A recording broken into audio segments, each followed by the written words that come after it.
It felt like a meditation period. My wife actually teaches meditation, even though I'm not much of a meditator. So I took advantage of it as an opportunity to meditate, even though I usually close my eyes when I rarely. It's a very different process. It's very internal. You know, you just your eyes closed and your thoughts wander.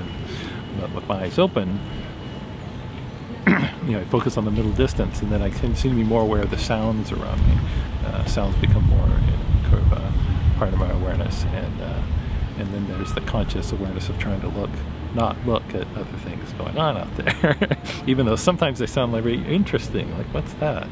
So, and I also become conscious of the two types of noises that seem to predominate around here, which is either the chirping of the birds or the chirping of the machinery as it backs up. So.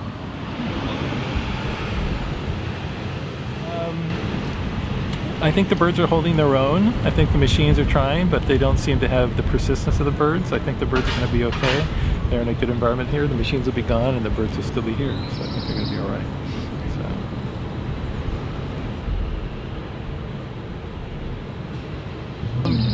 So. For example, let's say if I was going to be meditating with my eyes closed,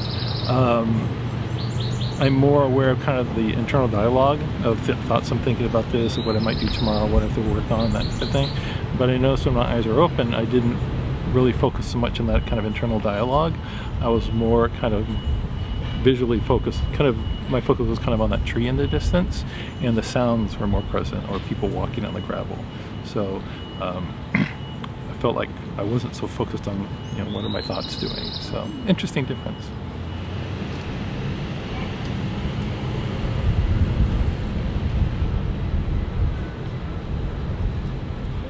That focusing on the internal dialogue, I think, takes me out of the moment.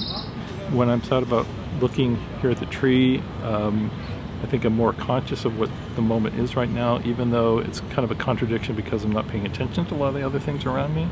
So maybe it's an awareness of the moment in a very small area, and a very small focus of where my senses are. A little bit of hearing, focus on the front of the camera, the Canon F22, maybe F20, and that little iris in there, that sort of thing. So.